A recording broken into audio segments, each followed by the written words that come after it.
8 تا از بهترین خواص سیاه‌دانه که حتما باید بدونید.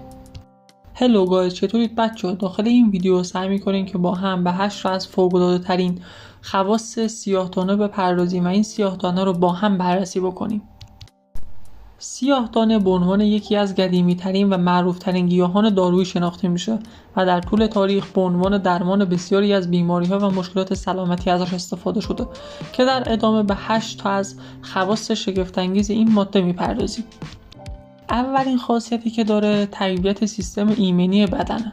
سیاه‌دانه به عنوان یک تقویت کننده سیستم ایمنی بدن شناخته میشه و مصرف مرتب سیاه‌دانه میتونه که به افزایش تولید سلول‌های سفید خون و بهبود عملکرد سیستم ایمنی کمک بکنه. دومین خاصیتش ضد التهاب بودنه. ترکیبات فعال موجود در سیاه‌دانه دارای خواص ضد التهابی قوی هستند.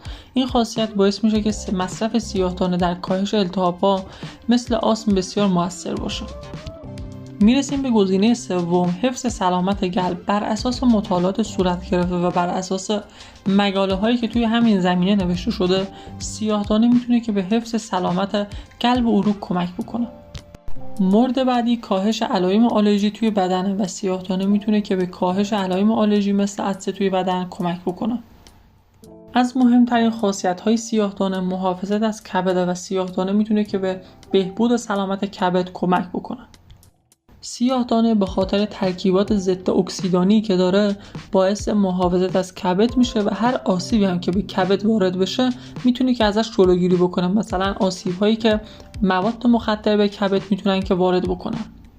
ششمین مورد تسریع فرایند بهبود بخشه و خواص ضد باکتریال و ضد قارچ سیاه‌دانه میتونه که در فرایند بهبود بخشی از بیماری‌ها و زخم‌ها خیلی مؤثر واقع بشه و این مورد رو خیلی تسریع ببخشه. مورد هفتم سلامت پوسته و سیاه‌دانه میتونه که برای حفظ سلامت پوست خیلی مفید باشه و مورد آخر تقویت حافظه و کاهش خستگی ذهن. و بر اساس مورد هشتم یعنی تقویت حافظه و کاهش خستگی ذهن میتونه که برای دانشجویان و دانش آموزان خیلی موثر باشه و اگر که هر کسی میخواد از نظر ذهنی کمی تقویت بشه و بهتر بتونه که امتحانات خودش رو پاس بکنه میتونه که از این ماده استفاده بکنه. خیلی ممنون که تا انتهای ویدیو با من همراه بودی. اگر که هر نظری در رابطه با سیاه‌دانه داری به من داخل کامنت ها بنویس تا من اون رو ببینم و همچنین کانالم رو ساب بکن و این ویدیو رو برای دوستات شیر کن.